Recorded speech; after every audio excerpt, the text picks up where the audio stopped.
Pour terminer, arrêtons-nous quelques instants sur l'exemple de mise en œuvre d'une politique publique inclusive en Tunisie.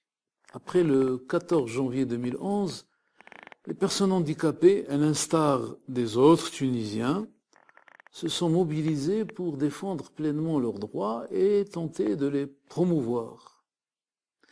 Cela concernait évidemment aussi les droits politiques.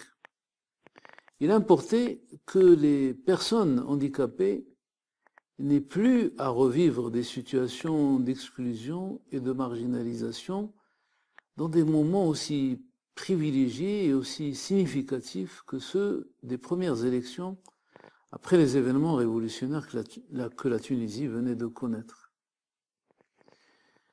Pour les élections d'octobre 2011, considérées comme la première étape du long processus de transition démocratique en Tunisie, il y avait le risque que rien ne change par rapport au passé, particulièrement concernant l'accès au lieu du scrutin et concernant la qualité, le taux de participation politique.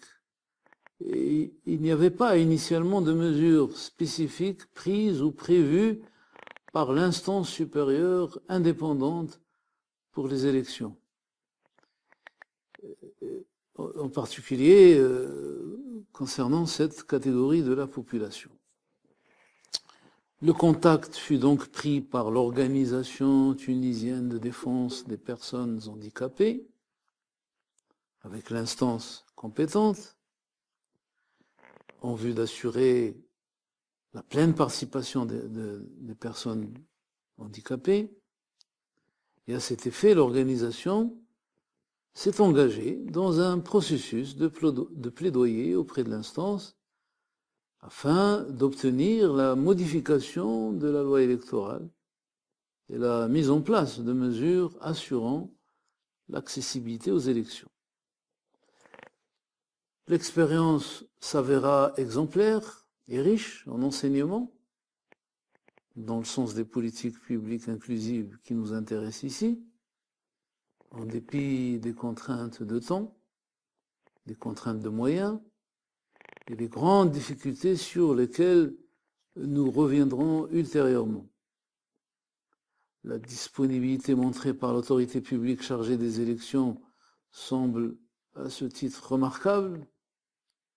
Également, le sens du dialogue dont fit preuve l'Association de défense des personnes handicapées, qui revêt à nos yeux une grande portée.